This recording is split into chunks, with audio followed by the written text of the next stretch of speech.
আজকে স্বাধীন ভারতবর্ষে যখন পরাধীন ভারত ছিল, ব্রিটিশরা এই ব্রিটিশকে যখন দখল করে রেখেছিল, এ দেশের উপরে অনেক জুলুম অত্যাচার করেছে। এক কথায় ভারতবাসীর উপরে অত্যাচার করেছে।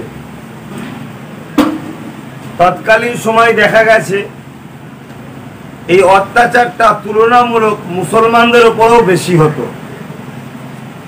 কিন্তু অন্য সম্প্রদায়ের উপরে হয়নি সেটা বলবো না, যারা ভারতীয় তাদের উপরেই অত্যাচার করত। এত অত্যাচার হতো, নিশ্চয়ই আমরা ইতিহাস পড়েছি যে ভারতীয়দের রক্তকে শরীর থেকে বার করে ওই ব্লাড গুলোকে বোতলকে ভরে তাদের দেশে নিয়ে চলে যেত। নীলকর চাষিদের ঘটনা আমরা শুনেছি, তাদের উপরে অত্যাচার হতো। বিভিন্ন ধর্মের স্থানকে ভেঙে দিত, মসজিদও যেমন ভেঙেছে, মন্দিরও তেমন ভেঙেছে। এক কথায় ভারতবাসীকে ব্রিটিশরা খুব জ্বালিয়ে রেখেছিল। ঠিক সেই সময়তে সেই ভারতবাসীগুলোকে মুক্তি দিবার জন্য ব্রিটিশদের হাত থেকে এই ভারতবর্ষের সুসন্তান, আমাদের গর্ব, বহুত ভারতীয় যিনাদের নাম এক ধাপ থেকে সবার বলা সম্ভব নয়, আমরা কম বেশি জানি, তেনাদের ঘরে যেনাদের ঘরে স্বাধীনতা সংগ্রামী বলে আমরা চিনি। তেনারা এই ভারতবাসীকে মুক্তি দিবার উদ্দেশ্য করে নিজেদের জানকে বাজি লাগিয়ে ব্রিটিশদের বিরুদ্ধে লড়াই করেছিল। হাফেজ তিতুমির বলে নারকেল বেলিয়া বাঁশের কেল্লা যে তৈরি করেছিল, তিনি একটা এই লড়াইয়ের প্রথম সারির একজন সৈনিক, যিনি একজন হাফেজে কোরআন ছিল। তিনি ভারতবাসীকে মুক্তি দিবার জন্য ব্রিটিশদের বিরুদ্ধে লড়তে শুরু করলে যে হাফেজে কোরআনের এই চিন্তা, এই হাফেজে কোরআনের এই চিন্তাটা ইসলাম দিয়েছে। কারণ আমার ইসলাম আমাদেরকে জানিয়েছে দেশকে ভালোবাসা এটা একটা ইমানের অঙ্গ, এটা দায়িত্ব আমাদের। দেশকে যখন ভালোবাসবো তাহলে দেশবাসীকে তাহলে ভালোবাসতে হবে। দেশের মধ্যে যারা আছে পুরোটা নিয়েই তো দেশ। তাই হাফেজে কোরআন তিতুমির সাহেব তিনি নারকেল বেরিয়াতে কেল্লা তৈরি করলেন ব্রিটিশদের বিরুদ্ধে লড়ার জন্য। এইভাবে আরো বহু বহু মনীষীরা রয়েছেন, দেশপ্রেমিকরা রয়েছেন, যারা ভারতবাসীকে ব্রিটিশদের হাত থেকে মুক্তি দিবার জন্য নেতাজি সুভাষচন্দ্র বসুর মতো মানুষ, আশফাকুল্লাহ খানের মতো মানুষ, বিসপিনের মতো মানুষ, বিরসা মুন্ডার মতো মানুষ, এমন করে বহু মানুষ ছিলেন যারা আমার দেশবাসীকে ব্রিটিশদের হাত থেকে মুক্তি দিবার জন্য তারা নিজের জানকে পর্যন্ত বাজি লাগিয়েছে, আত্মবলিদান দিয়েছে। তিনাদের মধ্যে থেকে আর একটা অন্যতম ব্যক্তি, যিনি আমার ইমাম, আমার মুজাদ্দেদ, আমার খানদানের রসুল, উলিল আমর মুজাদ্দেদ জামান দাদা হুজুর রহমাতুল্লাহ আলাইহি, তিনিও ব্রিটিশদের বিরুদ্ধে তিনার যে বিরোধী করার যে কর্মকাণ্ড, সেটা ভুলে যাওয়ার মতো নয়। তিনিও তৎকালীন সময় লক্ষ লক্ষ আপনাদের পূর্বপুরুষদের ঘরে নিয়ে কলিকাতার রাজপথে দাঁড়িয়ে, শহীদ মিনারে দাঁড়িয়ে বিভিন্ন জায়গায় প্রোগ্রাম করে ব্রিটিশদের বিরুদ্ধে লড়াই করেছিলেন। দেশ ও দেশবাসীকে বাঁচাবার জন্য আওয়াজ তুলেছিলেন। বিভিন্ন কিতাবে তেনার জীবনীতে পাওয়া যায়, ফ্রিডম ফাইটার পীর আবু বকর সিদ্দিক নামে। ইংলিশ কিতাবেও আছে, বাংলা কিতাবে, উর্দুতে দাদা হুজুর স্বাধীনতা সংগ্রামী বলে যে অবদান, সেটা অনেক কিছু লেখা আছে। আমি সংক্ষেপে এতটুকু বোঝাতে চাইছি, তাহলে যেমন আমরা নামাজ, রোজা, হজ, যাকাত, দান, খায়রাত আমাদের দায়িত্ব, সাথে সাথে আমার রসুল পাক সাল্লাল্লাহু আলাইহি ওয়াসাল্লাম তিনাকে আল্লাহ পাক পাঠিয়েছিলেন ন্যায় কাজ প্রতিষ্ঠিত করার জন্য, সাথে সাথে অন্যায়কে মুক্ত করার জন্য, অন্যায়ের হাত থেকে মানুষকে বাঁচাবার জন্য, দুর্নীতি মুক্ত সমাজ করার জন্য, অন্যায়কে মুছে দিবার জন্য, অন্যায় থেকে মানুষকে ফিরিয়ে আনার জন্য। এটাও যেমন ন্যায়ের দিকে ডাকতে হবে, অন্যায় থেকে মানুষকে রুখতে হবে, এটা কিন্তু ইসলামেরই কাজ। আজ বর্তমান ভারতবর্ষে স্বাধীনতা ৭৪ বছর চলছে। আজকের দিনে দাঁড়িয়ে থেকে আমি ভাবছি, আমি নিজে যতটুকু দেখেছি, বিশেষ করে আজকে, সেই দিনও যেমন ব্রিটিশরা মুসলমানদের ঘরে বেশি অত্যাচার করেছিল, অন্য সম্প্রদায় অত্যাচারিত হয়েছিল, আজকেও অন্য সম্প্রদায় অত্যাচারিত হচ্ছে, দলিত অত্যাচারিত হচ্ছে, আদিবাসী হচ্ছে, সাঁওতাল হচ্ছে, হিন্দু সমাজের যারা গরিব মানুষ তারাও আজকে বঞ্চিত অত্যাচারিত হচ্ছে। কিন্তু তুলনামূলক সেদিন যেমন মুসলমানরা বেশি অত্যাচারিত হয়েছিল, আজও মুসলমানরা কিন্তু বেশি অত্যাচারিত হচ্ছে। আর ব্রিটিশদের ঘরে তাড়াবার পিছনে কম বেশি সবার অবদান ছিল, অস্বীকার করা যাবে না। তুলনামূলক ইন্ডিয়া গেটে দেখা যায় ৯৩,০০০ কম বেশি নাম আছে, তার মধ্যে ৬৩,০০০ কম বেশি মুসলমান যারা দেশের জন্য জীবন দিয়েছে। অথচ আজকের দিনে দেখা যায় স্বাধীনতার পর থেকে প্রায় সময়ে রাজনীতির চক্রান্তে, রাজনীতির পাওয়ার নিয়ে কখনো মসজিদের উপরে অ্যাটাক, কখনো মাদ্রাসার উপরে অ্যাটাক, কখনো ইসলাম ধর্মের উপরে অ্যাটাক, কখনো দাড়িওয়ালাদের দিকে অ্যাটাক, কখনো মুসলমানদের ঘরে সন্ত্রাস বলে অ্যাটাক, কখনো চাকরি থেকে বঞ্চিত, সম্পত্তি থেকে বঞ্চিত, জমি থেকে উচ্ছেদ করে দিচ্ছে। আজকে আমরা দাঁড়িয়ে গেছি যে মুসলমানদের ঘরে ভারত থেকেই তাড়িয়ে দেবে, সেই জায়গায় দাঁড়িয়ে গেছি। এই জায়গায় দাঁড়িয়ে থেকে সেই মুজাদ্দেদ জামান স্বাধীনতা সংগ্রামী চতুর্থ প্রজন্ম হিসাবে আমি আজকে বাংলা জুড়ে আওয়াজ তুলেছি, কারো তাবেদারি নয়, কারো গোলামি নয়, কারো পিছনে আর নয়, নিজের মা বেটি বোন এবং নিজের মৌলিক অধিকার, ভারতবর্ষ এবং সংবিধান আমাদেরকে যে অধিকার দিয়েছে, এই অধিকার নিবার জন্য নিজেদের ঘরে লড়াইয়ের প্ল্যাটফর্মে দাঁড়াতে হবে গণতান্ত্রিক ভাবে। যে শক্তি দিয়ে আমার মাদ্রাসাকে মিটাতে চাইছে, যে শক্তি দিয়ে আমার মসজিদকে মিটাতে চাইছে, যে শক্তি দিয়ে আমার কোরআনের উপর আঘাত দিচ্ছে, যে শক্তি দিয়ে আমার মা বোনকে বেউজ্জতি করছে, যে শক্তি দিয়ে আমাদের ঘরে মিথ্যা মামলা দিয়ে, গ্যাঁজার কেস দিয়ে, মিথ্যা মামলা দিয়ে ৮০ বছর বয়সের মুরব্বীকে রেপ কেসের মামলা দিয়ে যে শক্তিতে ওরা আমাদের ঘরে ফাঁসাচ্ছে, ওই শক্তি অর্জন করে মুসলিম, দলিত, আদিবাসী, বঞ্চিত মানুষকে বাঁচাবার জন্য, অর্থাৎ জালিমদের হাত থেকে নিরীহ মানুষকে বাঁচাবার জন্য, দুর্নীতি মুক্ত সমাজ করার জন্য, ধর্ম নিরপেক্ষ দেশকে বাঁচাবার জন্য, সংবিধানের মৌলিক অধিকার গরিবদের ঘরে পাইয়ে দিবার জন্য আমি পীরজাদা আব্বাস সিদ্দিকী খানদানে রসুল হিসাবে, আওলাদে মুজাদ্দিদ হিসাবে, ভারতীয় নাগরিক হিসাবে আমি মনে করেছি আমাকেও একটা রাজনীতির দল তৈরি করে,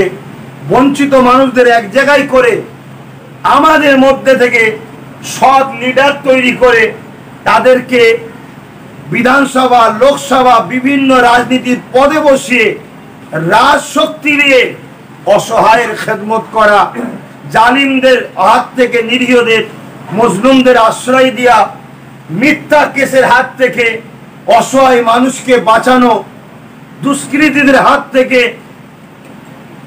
গরিব মানুষকে বাঁচানো, এই ভালো কাজ যেটা আমার আল্লাহ করতে বলেছে, নবী করতে বলেছে, দেশ করতে বলেছে, এই কাজ করার জন্য আমি এগিয়ে চলেছি। কম বেশি আপনারা জানেন। এই কাজে আপনারা যারা শুনছেন সোশ্যাল মিডিয়ায় বা আপনারা যারা দেখছেন, আপনাদের উভয়কে বলছি, এই কাজ করাটা কোরআন সুন্নাহ এবং আমার দেশের দিক দিয়ে কোনো রকম আমার উপরে বাধা নাই। আমার কোরআনও আমার সাপোর্ট করছে, হাদিসও আমার সাপোর্ট করছে, মুজাদ্দেদ জামান সাপোর্ট করছে, আমার দেশ সাপোর্ট করছে, সংবিধান সাপোর্ট করছে। আপনারা কি আমায় সাপোর্ট করবেন? আলহামদুলিল্লাহ। হাত তুলে দেখাতে হবে না, আপনার অন্তর থেকে যদি সাপোর্ট করেন, আপনাকে যিনি সৃষ্টি করেছেন অন্তরের খবর তিনি জানেন। কিন্তু ধোঁকা দেবেন না। ধোঁকা দিয়া বিশ্বাসঘাতকতা করা প্রকাশ্য দুশ্মনের থেকেও খারাপ। ইসলাম প্রকাশ্য দুশ্মন যদি ক্ষমা চায় তাকে মাফ করতে বলেছে, কিন্তু বিশ্বাসঘাতককে মাফ করতে বলেনি। বিশ্বাসঘাতককে যে বন্ধু সেজে ঢুকে ক্ষতি করে। আজকে ৭৪ বছর দেশ স্বাধীনতা চলছে। আজকে এই দেশে, যে দেশে মুসলিম, দলিত, আদিবাসী, সাঁওতাল, বাগদি, হিন্দু বিভিন্ন সম্প্রদায়ের মানুষ, আমরা সবাই মিলে এই দেশটাকে ব্রিটিশদের হাত থেকে লড়াই করে স্বাধীন করে আমরা একটা ডাক্তার বাবা সাহেব আম্বেদকর একটা সংবিধান করলো, যে সংবিধানে লিখলো যে যা ধর্ম স্বাধীনভাবে পালন করতে পারবে, মৌলিক অধিকার প্রত্যেকটা নাগরিক সংখ্যা অনুপাতে সবাই পাবে, কাউকে বঞ্চিত করা হবে না। ভারত কোনো একটা বিশেষ ধর্মের দল নয়, ভারত হলো মানুষ, ভারতীয়দের দল। এখানে সমস্ত ধর্মের মানুষ, তোমরা ভাই বোন, ভাই ভাই, মা বাবা মিলে মিশে থাকবে। আজকে ৭৩ বছর পরে চাকরিতে মুসলমান এখন জিরো, কর্মতে জিরো, শিক্ষাতে মুসলমান দলিত আদিবাসীর থেকেও পিছিয়ে। উপরন্তু আজকে এমন একটা জায়গা তৈরি হচ্ছে, আমি একজন স্বাধীনতাকামী পরিবারের ছেলে, অন্যায় দেখেছি, প্রতিবাদ করার জন্য আমাকে পুলিশি হেনস্থা করা হচ্ছে, পুলিশের ভয় দেখানো হচ্ছে। আমার বাড়িতে পর্যন্ত, মুজাদ্দেদ জামানের বাড়িতে পর্যন্ত পুলিশ পাঠিয়ে রাত 2টোয় অত্যাচার করা হয়েছে। ক্যামেরা, সিসি ক্যামেরা ইন্ডিকেটর লাগানো আছে, ভাঙচুর করা হয়েছে। এইভাবে বিভিন্ন জায়গায় প্রোগ্রাম করতে গেলে সেই প্রোগ্রামগুলোকে বন্ধ করার ষড়যন্ত্র চলছে। সেখানে প্রোগ্রামের ওপরে তো বলা হয়েছে কিছু করবি না, ওকে ধর, ওকে ধরে বসা। মাথা ঘুরে গেল কি দেখ, রোদে কেন দাঁড়িয়ে আছে, মাথা ঘুরে যাবে তো। বিভিন্নভাবে আমাদেরকে চক্রান্ত করা চলছে। এই জায়গায় দাঁড়িয়ে থেকে আমি মনে করি দেশের জন্য কিছু মানুষ জীবন দিয়েছিল বলেই তো আজকে স্বাধীন দেশ বলতে পারছি। আমরা যদি এই অন্যায়ের বিরুদ্ধে লড়াই করে গণতান্ত্রিকভাবে দেশ আমাদেরকে যে অধিকার দিতে, সে অধিকার নিতে না পারি, তাহলে আগামী দিন আমাদের বাচ্চারা স্বাধীন ভারতবর্ষে পরাধীন হয়ে থাকতে হবে, ক্যাম্পে গিয়ে থাকতে হবে। অলরেডি আজকে আমাদের কথা বলার স্বাধীনতা নেই। অলরেডি কেউ কিছু কথা বলতে গেলে গ্রামে গ্রামে বলছে মিথ্যা মামলা দেবো, ঘর ভেঙে দেবো, আগুন ধরিয়ে দেবো, জ্বালিয়ে দেবো, আমাকে ভোট না দিলে তোকে হত্যা করে দেবো, ওর দল করলে মেরে দেবো, ওখানে গেলে কেটে ফেলবো। এটা তো রাজতন্ত্র না গণতন্ত্র। গণতন্ত্রের যে দেশ হয়, কে কাকে ভালোবাসবে, কে কাকে ভোট দেবে, কে কার সাথে চলবে, কে কার সঙ্গে উঠা বসা করবে, সেটা তো দেশ তাকে স্বাধীন দিয়েছে।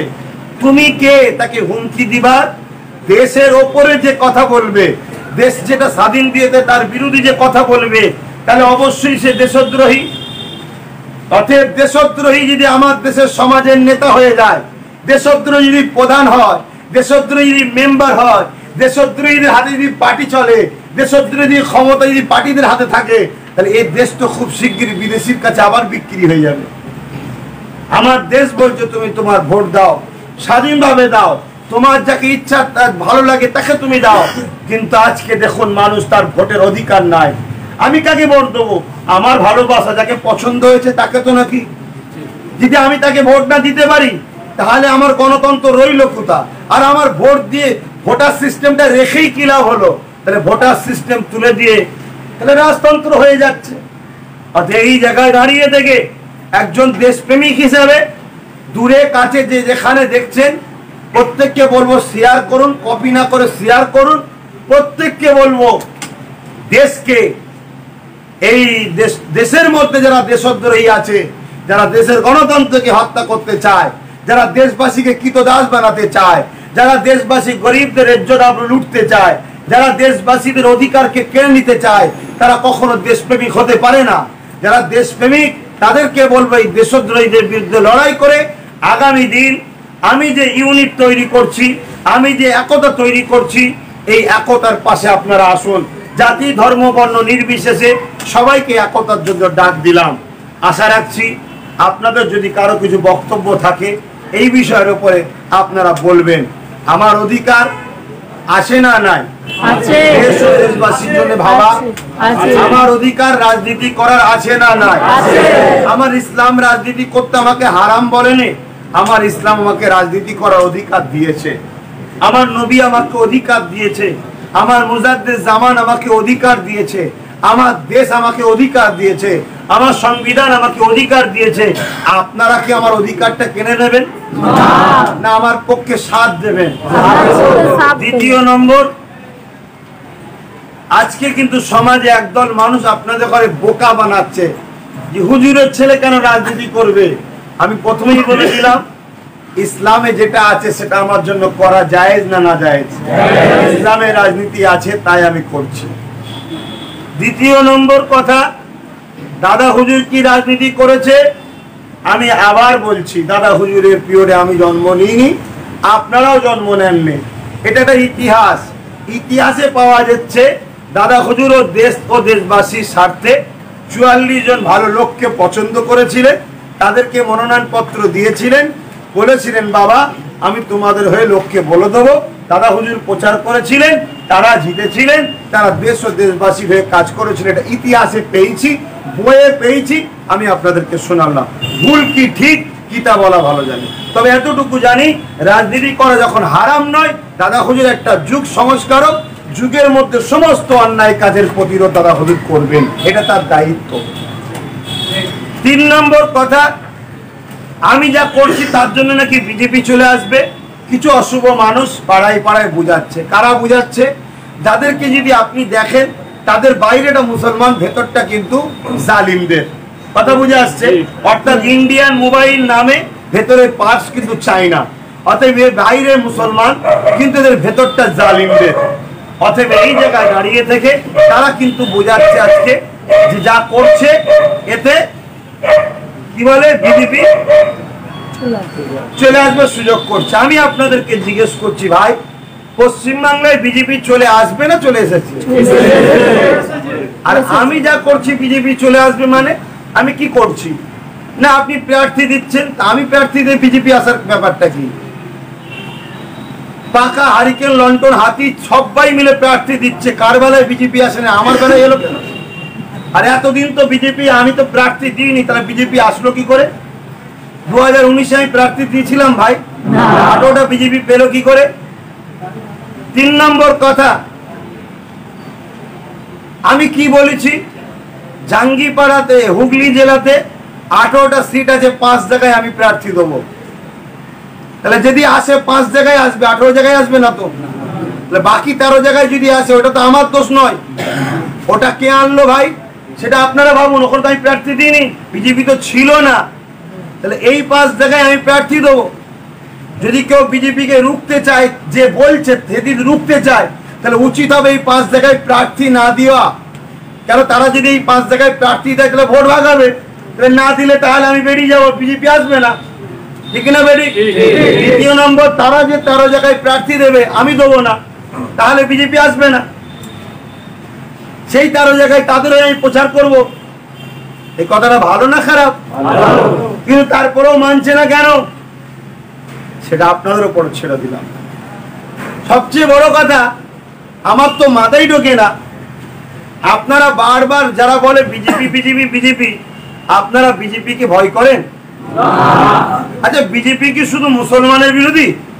যদি মুসলমানের বিরোধী হয় তাহলে বিজেপির মোকাবেলা করার জন্য মুখ্যমন্ত্রী কি মুসলমান?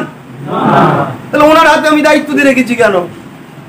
যদি বিজেপিকে রুখতে হবে আমাদের ঘরে, তাহলে ওনার হাতে দায়িত্ব দেবো কেন? আমরা দায়িত্ব নেবো, ঠিক না বেরি? যদি ওরা হয় বিজেপিকে রুখার সবার দায়িত্ব, সবাই মিলে রুখুন। আর আমি এতটুকু জানি 73 বছর এ আসবে ও যাবে, এ আসবে ও যাবে, এই করতে করতে আমাদের অনেক ক্ষতি হয়ে গেছে ভাই। আজকে বিজেপি প্রকাশ্য মারছে, আর যে বিজেপি চলে আসবে বলে ভয় দেখাচ্ছে, সে 80% মুসলমানকে মিথ্যা গ্যাজার মামলায় জেলে ভরে না খাইয়ে মারছে। তাহলে কে মারেনি ভাই? সবাই মিলেই মারছে তো নাকি? অতএব আমি বিজেপি, বাম, কংগ্রেস, টিএমসি, কে আসবে কে জিতবে আমার হাতে না আল্লাহর হাতে? এটা মানেন না? অতএব কার কি হচ্ছে দেখার দরকার নেই। আমাদের ঘরে আমাদের নিজেদের ইউনিট তৈরি করতে হবে, এটা আমি মনে করেছি। আপনারা আমাকে যদি বিশ্বাস করেন আমার সাথ দেবেন। সবাইকে তো দিলেন, সবাই তো অনেক কথা করেছিল, কেউ কিছু পালন করেছে? আজ আমি আপনাদের পরিবারের একটা সন্তান, আপনাদের ঘরের সন্তান। আল্লাহ রসুল যেখানে বলছে কোরআনের নেতৃত্ব মানো, সেই জায়গায় আমি আপনাদের কাছে আশা রাখবো। 2021-এ আমি 44 জায়গায় প্রার্থী দেবো। ওই 44 জায়গায় যে প্রার্থী দেবে না সে তাহলে আমার উপরে দয়া দেখালো। বাকি 250 জায়গায় আমি প্রার্থী দিচ্ছি না, ওই জায়গায় তার হয়ে আমি প্রচার করব। আপনাদের কোনো আপত্তি আছে? ধরুন জাঙ্গিপাড়ায় 18টা সিট আছে, হুগলি জেলায় 18টা সিট আছে, ধরুন আমি 5 জায়গায় দিচ্ছি, 13 জায়গায় তাহলে আমি দিচ্ছি না। এই 5 জায়গায় যদি দিদিমণি সিট না দেয়, তাহলে বাকি 13 জায়গায় দিদিমণি হয়ে আমি প্রচার করব যে দিদিমণিকে ভোট দাও। ভুল করব না?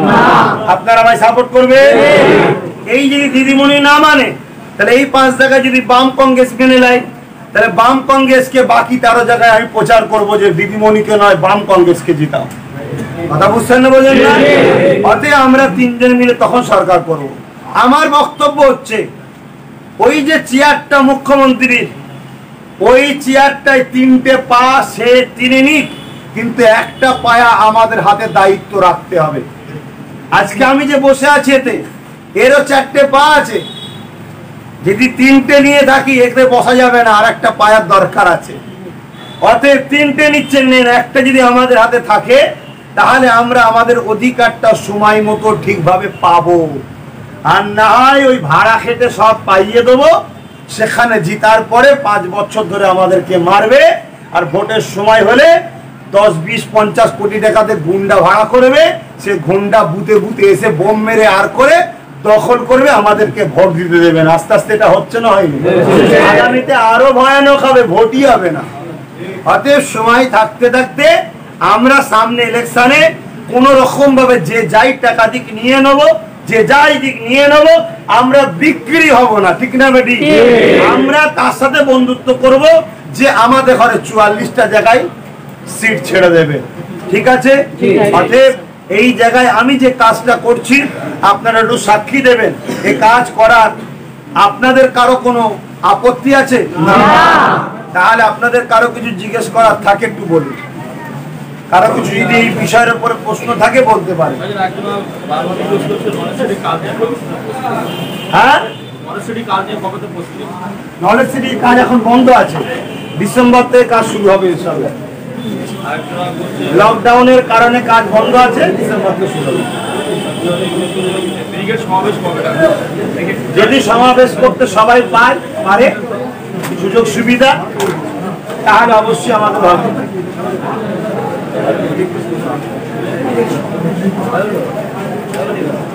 এমনও লোক আছে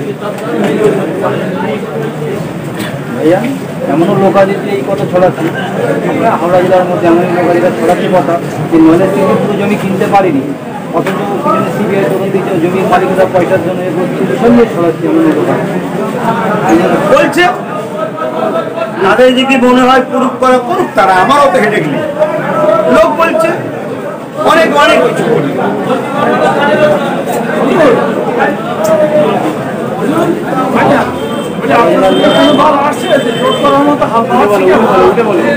হ্যাঁ, কথা আমাদের চলছে, বিভিন্ন জনের সাথে যোগ করার কথা চলছে।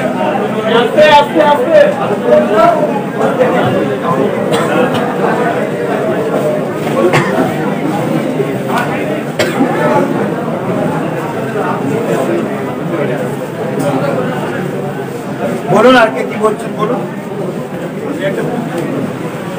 বলুন। সবাই যদিও আপনার উদ্দেশ্যটা আমরা সবাই পছন্দ করি, যার কারণে সংগঠনটা খুবই পরিশ্রম করে সবাই করছে বা শাসক দলের তাকে যেভাবে যাকে করে সব করতে হবে। কিন্তু আমাদের সমাজে দেখা যাচ্ছে কিছু লিডার আছে লিডার তারাই সামনে এসে যদি আমার উপরে বিশ্বাস রাখতে পারেন, তাদের উপরে আপনি কিভাবে যদি আমার উপরে বিশ্বাস রাখতে পারেন, যারা দুর্নীতিবাজ লোক বর্তমান বিভিন্ন দলে গুন্ডাগিরি করছে, সন্ত্রাসী করছে, দুর্নীতি করছে, তারা কোনোভাবে আমার রাজনীতি দলে এসে ক্ষমতার আসনে বসতে পারবে না। এটা অন রেকর্ড রয়ে যাচ্ছে, এটা মেনে নেবেন। কারণ আমরা সবসময় দুর্নীতির বিরুদ্ধে, ন্যায়ের পক্ষে, এটা আমাদের ইমানি দায়িত্ব।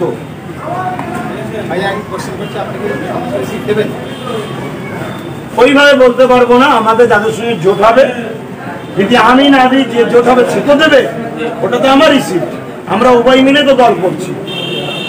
অতএব এখন 294টাকে ধরে রাখো, আমি না দিই আমার যার সঙ্গে জোট হচ্ছে সে দেবে, ওটা কত জিতাতে হবে, তবে তো আমরা সবাই মিলে সরকার করবো।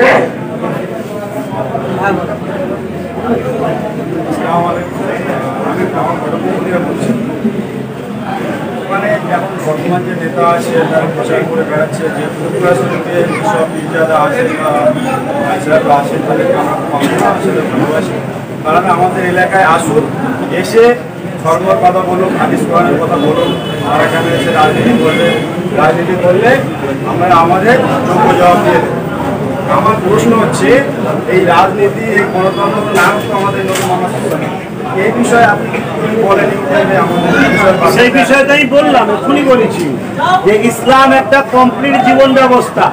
কেউ যদি মনে করে হুজুরের ছেলে যে রাজনীতি বলবে কেন, সে মূর্খ, আর না হয় আমার কমকে বোকা বানাচ্ছে। অতএব ইসলাম একটা কমপ্লিট জীবন ব্যবস্থা।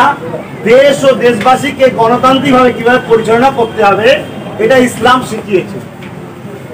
সৌরভ মোল্লার কালকে একটা প্রোগ্রাম ছিল, উনি সেটা আবারই বলতে চেয়েছে যে এখানে মানে পুরো নামগুলোই বলেছে ওনারা আসবে, অনলি হাদিস এবং কোরআনের কথা বলুক, আমরা শুনবো, কিন্তু রাজনীতির কথা বললে আমাদের সাথে ফাইট করব। অ্যাকচুয়ালি ও এই কথা যদি ও বলে থাকে একটা বড় মূর্খ, কারণ হাদিস কোরআনের মধ্যেই রাজনীতি আছে। হযরত নবী মুহাম্মদ সাল্লাল্লাহু আলাইহি ওয়াসাল্লাম তিনি 10 বছর কিভাবে দেশ চালাতে হবে রাষ্ট্রপ্রধান হয়ে দেশকে চালিয়ে দেখিয়েছে। অ্যাকচুয়ালি তো মূর্খ, ওর তো কিতাব সম্বন্ধে কোনো জ্ঞান নাই, না কোরআনের 2 লাইন পড়তে পারবে, না হাদিস শরীফ পড়তে পারে। অ্যাকচুয়ালি আমি বললাম আগে যে যেসব মুসলিম লিডার সেজে আছে, এদের বাইরেটা ইন্ডিয়ান, ভেতরটা চাইনিজ, যেমন মোবাইল, ওদের বাইরেটা মুসলমান, ভেতরটা জালিমদের। ওরা হলো মুনাফিক, ওরাদের ঠিকানা হলো সব থেকে নিকৃষ্ট জাহান্নাম। আমি বলিনি, আমার কোরআন বলছে, রাসূল বলছে। অতএব এই মুনাফিকরা আমাদের নেতা হয়ে আছে একটাই কারণে, যখন আমাদের ঘরে প্রকাশ্য দুশমনরা মারতে আসবে, এই সব মুনাফিকরা তখন দেখবেন প্রকাশ্য দুশমনদের সঙ্গে মিশে গিয়ে আমাদেরকে মারবে। আর আমরা এদের উপরে ভরসা করে আছি যে এই তো আমাদের মুসলিম লিডার আছে। আর যদি এদের ঘরে যদি আমরা এই মুহূর্তে প্রত্যাখ্যান না করতে পারি, তাহলে আমাদের ঘরে খুব শীঘ্রই ধ্বংস হতে হবে। কারণ এরা মুসলিম সুরাতে মুনাফিক, এরা কাফের কি বলে প্রকাশ্য যারা দুশমন ইসলামের, এদের থেকেও খারাপ এরা। কারণ প্রকাশ্য দুশমনকে আমি চিনি, তার উপরে ভরসা কতটা করব না, কথা বুঝে আসছে। কিন্তু এরা মুসলমান সেজে এরা আমার কওমকে ধোঁকা দিচ্ছে, প্রতারণা করছে। এরা ভেতরে ভেতরে প্রকাশ্য দুশমনের সঙ্গে সব আলোচনা করে, আমাদের ভেতরের খবর, আমরা কিভাবে কি করছি না করছি সব মেসেজ খবর গুলো এরা প্রকাশ্য দুশমনের কাছে দেয়। এদেরকে বলা হয় মুনাফিক। হযরত আলী হুজুরকে শহীদ করেছিল এই সকল মুনাফিকরা, এই ধরনের। হযরত হোসাইন হুজুরকে শহীদ করেছিল এই মুনাফিক।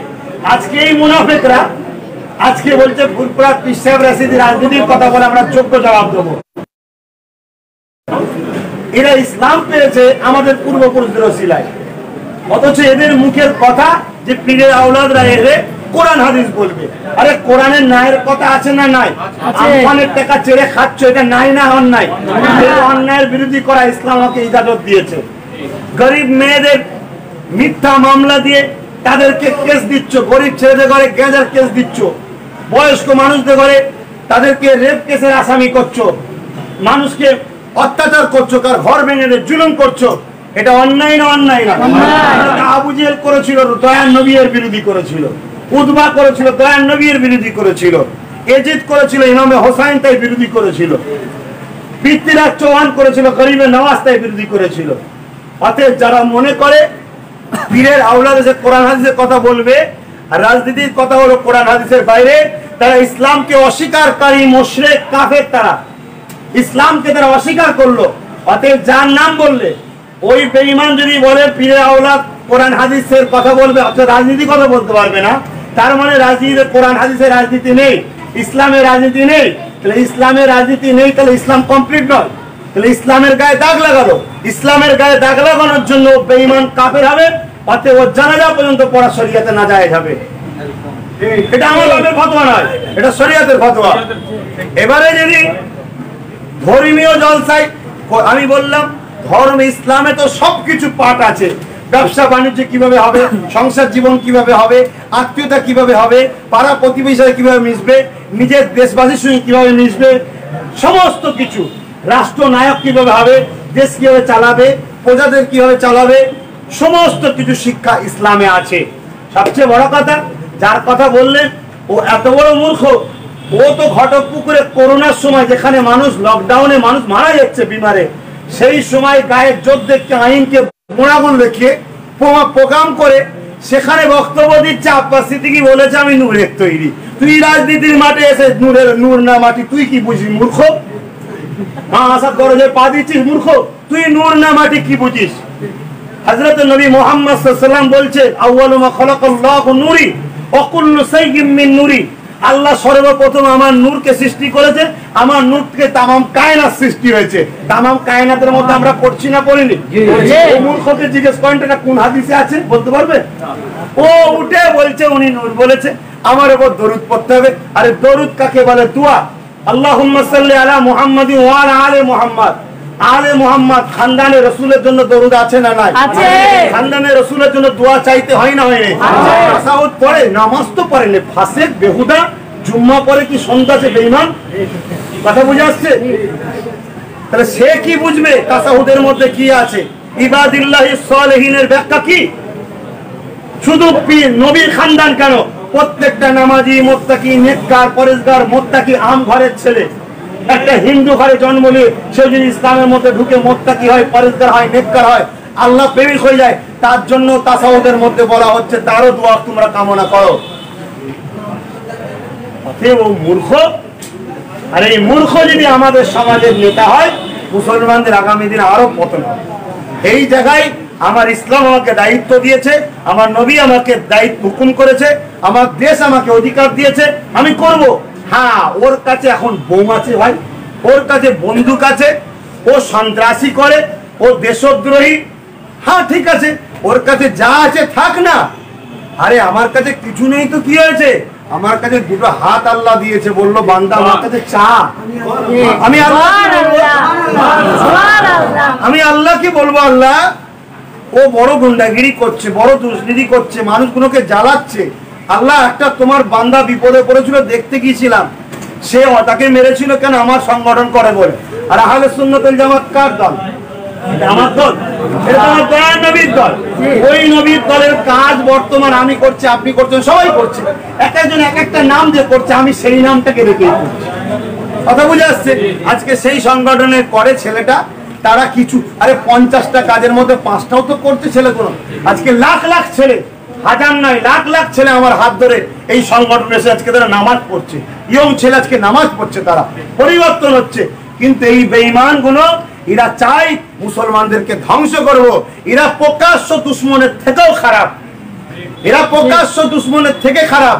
যারা প্রকাশ্য মুসলমানকে মারতে চায় এদের থেকেও জঘন্য হলো এই মুসলমান সেজে যারা মুনাফিক রয়েছে। যার কথা আমার এই ভাই বললো ও একটা বড় মুনাফিক।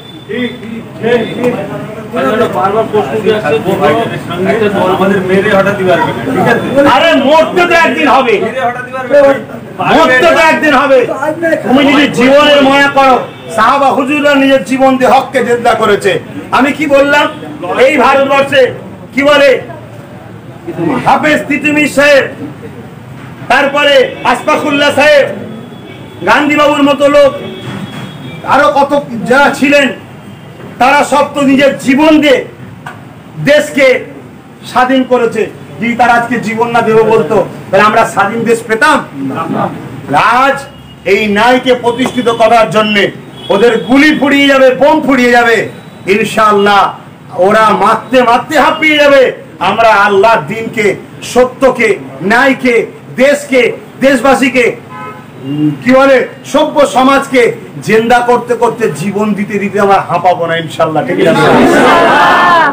অতএব এ সকল কথা বলবে, আমার কাছে কথা হচ্ছে আপনি একবার ভাবতে হবে।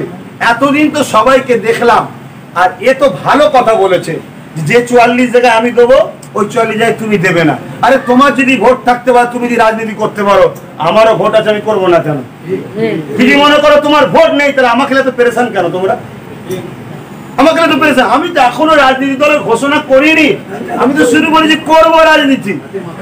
আহলে সুন্নাত ওয়াল জামাত তো কোনো রাজনৈতিক দল নয়, এটা একটা ইসলামিক দল। অতএব এই দলের সংগঠন বা ব্যানারকে যারা আঘাত দেবে, তারা ইসলামকে আঘাত দিল, তারা ইসলামের দলকে আঘাত দিল। কথা বুঝে আসছে? অতএব তাদেরকে মেনে নেওয়া এবং তাদেরকে যারা সাপোর্ট করবে সেই দলের সঙ্গে থাকা হারাম, চলবে না একদম পুরো। আচ্ছা, সবচেয়ে বড় কথা, ওই যে বেঈমানের কথা বললো, ও বেঈমান চুচুরা যখন মসজিদ মাদ্রাসায় টিএমসি সরকার তালা মেরেছিল, ও বেঈমান তখন এসেছিল লড়াই করতে যে মাদ্রাসা খুলতে হবে, মসজিদ খুলতে হবে বলেছিল? তোর সরকারই তো তালা মেরেছিল। তা তুই সরকারি যদি পাওয়ারলে তালা মারিস, তাহলে আমাকেও পাওয়ারলে খুলতে হবে। তো এমনি খুলতে গেলে কত বোম দেখাচ্ছিস, এমনি খুলতে গেলে তো পুলিশদের মিথ্যা কেস দিচ্ছিস, তাহলে আমাকেও তো পাওয়ার তৈরি করতে হবে মসজিদ মাদ্রাসাকে বাঁচাবার জন্য। এটা ভাবতে হবে ভাই। বিজেপি করবেন না, কে আসবে কে জিতবে আল্লাহ জানে, কিন্তু আমার কাছে কথা হচ্ছে বাঁচাবার মালিককে। তুমি আল্লাহর উপর ভরসা করবে না মমতার ভরসা করবে, আল্লাহর উপর ভরসা করবে না বাম কংগ্রেসের ভরসা করবে, আল্লাহকে ভয় করবে না বিজেপিকে ভয় করবে। আল্লাহকে যখন ভয় করে, এই মহামারী তো আল্লাহ তোমায় বাঁচিয়ে রেখেছে, বিমারটাকে তুমি দেখতে পাওনি তাও বাঁচিয়ে রেখেছে। সেই আল্লাহর উপর ভরসা রাখো। তুমি যদি আল্লাহর উপর ভরসা করে হকের জন্য, ন্যায়ের জন্য, শান্তির জন্য, মানুষের জন্য তুমি দল করো, যে সরকারই এসুক না কেন সে তোমাকে দেখে ভয় করবে, এটা বলে দিয়ে গেলাম। আল্লাহ তোমায় জয় দেবে, আল্লাহ তোমায় ফতে করবে। অতএব ওরা এখন এই মিথ্যা মামলার ভয় দেখাচ্ছে, সংগঠনের ছেলেগুলোকে জুলুম করছে, করুক, যত করছে তত আলহামদুলিল্লাহ আমার সংগঠনের ছেলে বাড়ছে। চুপচাপ ছিল, এই যে 10 তারিখে যে কাজ দেয়াই হলো, ওই কাজ দেয়াই হওয়ার পরে আজকের মধ্যে আপনারা শুনলে অবাক হয়ে যাবেন, নতুন করে 1 লক্ষ সদস্য বেড়েছে। কটা দলে ঢোকে, কটা দলে ঢোকে, আর ও তো সেই ঝান্ডা লাই পয়সা নিয়ে ঢুকার জন্য, পয়সা নিয়ে ঝান্ডা ধরে, আর এখানে পয়সা দিয়ে সংগঠন করে।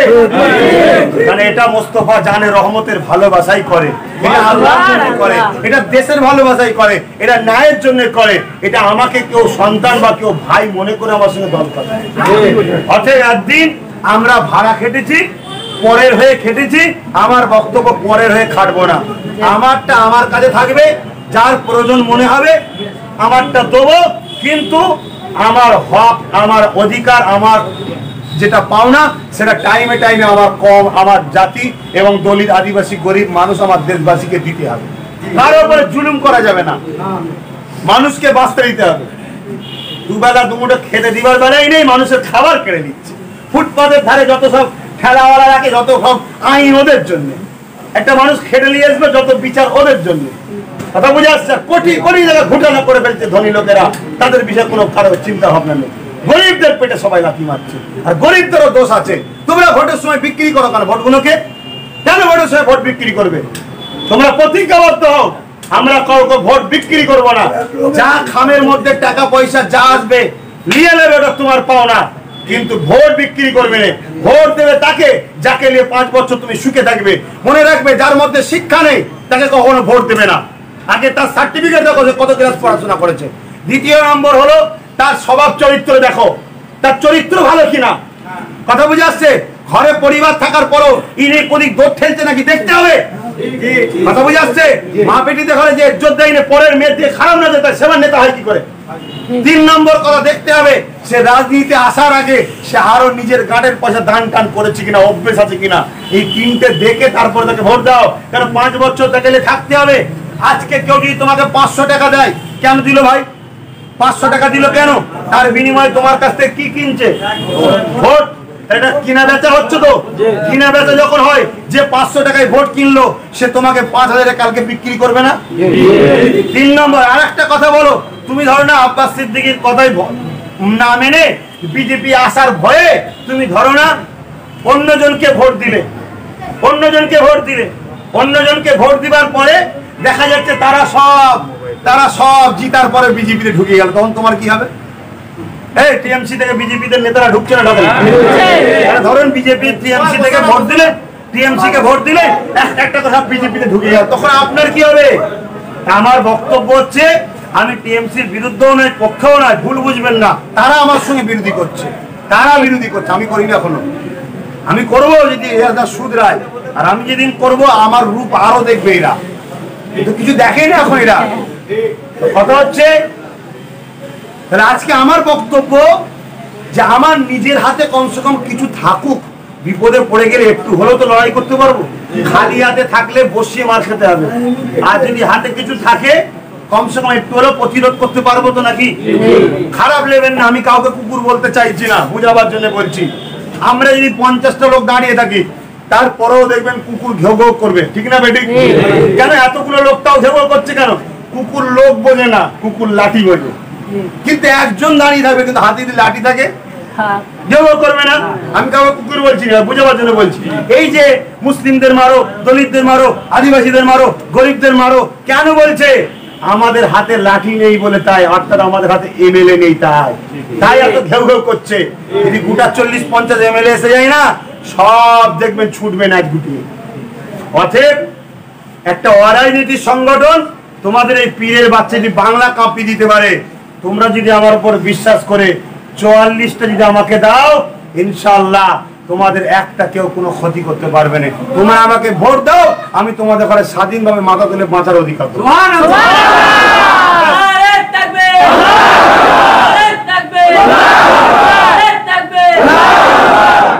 আর এটা মনে রাখবে, আমি ইসলামের মান্যওয়ালা, আমার ইসলাম বলেছে যে মানুষকে ভালোবাসে সৃষ্টিকর্তার দয়া হয়, হিন্দু, দলিত, আদিবাসী এরাও মানুষ, এদের জন্য আমি লড়ছি, এদেরকে ভালোবাসবো। অতএব তোমরা যদি আমাকে ভালোবাসো, তাহলে আমি যাকে ভালোবাসবো তাদেরকে তোমাদেরও ভালোবাসবো। ব্যাস, আর কারো কিছু জিজ্ঞেস করার আছে? হ্যাঁ, আমি আমতা কলেজে পড়ি, তো সংগঠনের ছিল কলেজে উঠে বলো। তার জন্য তোমার থানায় কেস করো। দেখুন কত চরিত্রহীন এই দল লোকেরা, দেখুন কিছু লোক এই জন্য দলটা পচে যাচ্ছে। ও কলেজে পড়ে, আমার সংগঠন করে বলে ওকে কলেজে ঢুকতে দেবে না, কালকে বলবে দাঁড়িয়ে রাখলে ঢুকতে দেবো নি, কালকে বলে তুই মুসলমান ঢুকতে দেবো নি। অলরেডি বাইরে রাজ্য শুরু হয়ে গেছে, মুসলমানদের হসপিটালে ভর্তি নিচ্ছে না, মুসলমানদের ঘরে স্কুলে ভর্তি নিচ্ছে না। আর যদি আলাদা ক্লাস শোনেন নেটে দেখেন, আর পশ্চিমবাংলায় কি হচ্ছে, হসপিটালে ভর্তি হতে গেলে বলছে সিট নেই বলে ঘুরাচ্ছে, ঘুরতে মরে যাচ্ছে। আজকে বলুন ওই ছেলেটা আমার সংগঠন করে বলে ওকে কলেজে ভর্তি নিচ্ছে না কেন? আমার সংগঠনটা কি দেশদ্রোহী সংগঠন? আমার সংগঠনে কি সংবিধান বিরোধী সংগঠন? সংবিধান বিরোধী হয়, দেশদ্রোহী হয়, তার জন্য আমার বিরুদ্ধে কেস করেন না, কোর্ট করেন না, কোর্টে বন্ধ করেন না। কেন নিরীহ ছেলেটাকে জব্দ করছেন? যদি প্রকৃত বাপের হালালি বাচ্চা হন, তাহলে আইনের রাস্তায় আসুন, আইনের রাস্তায় আসুন। দেখি আইন হাতে নিচ্ছেন কেন? গাদ্দার, দেশদ্রোহী কোথাকারে। অতএব এইসব কিছু টিএমসি পার্টিতে গুন্ডা আছে, এই গুন্ডাগুলোর জন্য টিএমসি পার্টির বদনাম হয়ে যাচ্ছে। আমরা বহু শখ করে টিএমসি পার্টিটাকে, আরে আমাদেরও অবদান আছে টিএমসি পার্টি কানার পিছনে, ফুটবলের অবদান আছে না? কিন্তু গুন্ডা ঢুকে গেছে, ওই গুন্ডা কোনো কাজ কলেজে পড়ে ওকে ঢুকতে দেবে না। এইভাবে বিভিন্ন জায়গায় অত্যাচার করতে, শুধু একটাই কাজ, আব্বাস সিদ্দিকীর থেকে সরাবো। এটা নতুন নয় ভাই, তৎকালীন সময় আবু জেহেল করেছিল মোহাম্মদ রসুল থেকে সরাবে বলে, আজ মোহাম্মদের গোলাম থেকে তোমাদের কারা সরাতে চাই। সেই দিন সাহাবারা জানতে দিয়েছে মোহাম্মদ রসুল ছাড়েনে। আজ যদি তোমরা 8-9 মাস যদি কষ্ট করে আমায় ধরে রাখতে পারো, আগামী দিন তোমরা আর কোনোদিন কষ্ট পাবে না, মাথা তুলে বাঁচতে পারবে।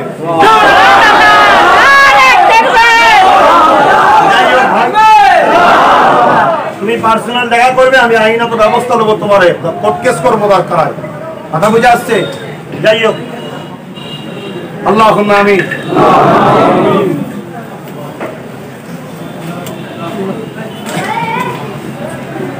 আল্লাহ আপনি আমাদেরকে সাহায্য করুন।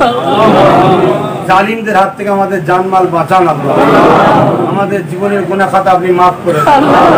আমাদের রুজিতে কারবার কাছে বরকত দিন। আমার দেশ ও দেশবাসীকে হেফাজত করুন হ্যাঁ আল্লাহ। জালিম যারা গুন্ডাগিরি করছে, মানুষের অধিকারকে কেড়ে নিচ্ছে, এই জালিমগুলোকে হেদায়েত করুন। যদি হেদায়েত না থাকে আল্লাহ, এদেরকে কঠিন কঠিন ভাবে আপনি বিচার করুন আল্লাহ। আল্লাহ এদের বিচার করুন আল্লাহ। আল্লাহ আপনার কাছে সাহায্য চাইছি, এই জালিমদের হাত থেকে নিরীহ মুসলিম, দলিত, আদিবাসী, গরিব মানুষ আপনার সৃষ্টিগুলোকে বাঁচান আল্লাহ। আল্লাহ আমার দেশকে বাঁচান, আমার দেশবাসীকে বাঁচান আল্লাহ। আপনার কাছে তো সব চাইবো, যে আপনার কাছে চাইছি আল্লাহ আপনি আমাকে রাজ শক্তি দান করুন। আল্লাহ আপনি আমাকে রাজ শক্তি দান করুন। আপনার নবী চেয়েছিল যে আল্লাহ আপনি আমাকে রাজ শক্তি দিন, সেই নবীর উম্মত আমি চাইছি আমাকে রাজ শক্তি দিন। মসজিদের স্বার্থে, মাদ্রাসার স্বার্থে, কোরআনের স্বার্থে, ইসলামের স্বার্থে, মুসলমানের স্বার্থে, দলিতের স্বার্থে, আদিবাসীর স্বার্থে, তোমার সৃষ্টির স্বার্থে তুমি আমাকে রাজ শক্তি দান করো আল্লাহ। আমার ভাইদের উপর যারা জুলুম করতে থাকে হিদায়াত করো, হিদায়াত কপালে না থাকে তাদের বিচার তুমি করো আল্লাহ, তাদের বিচার তুমি করো আল্লাহ। এই আজান মতে তোমার কাছে হাত তুলেছি, বিচার করো। আমার হাবিবের রাস্তায় বিচার করো, আমি হাসান হুসাইনের খাতিরে বিচার করো, ফাতিমা জাহরার খাতিরে বিচার করো। আমার রহমান রহিম কাদের গফফার সত্তার নামের খাতিরে বিচার করো। তুমি নিরাশ করে দিও না আল্লাহ। আল্লাহ এই সন্ত্রাসদের হাত থেকে আমাদেরকে মুক্তি দাও। টিএমসি পার্টির কিছু গুন্ডা লিডার পার্টিটাকে বদনাম করছে, এই সন্ত্রাসদের হাত থেকে নিরীহ মানুষগুলোকে বাঁচান আল্লাহ। আল্লাহ নিরীহ মানুষগুলোকে বাঁচান আল্লাহ। আল্লাহ এই জালিমদের হাত থেকে আমাদেরকে বাঁচান আল্লাহ। দোয়া কবুল করে নেন, আপনি সাহায্য করেন। হাসবুনাল্লাহু ওয়া নি'মাল ওয়াকিল, নি'মাল মাওলা ওয়া নি'মান নাসির। লা ইলাহা ইল্লাল্লাহু মুহাম্মাদুর রাসূলুল্লাহ। শোনেন, বন্ধ করেছিস ফারাজ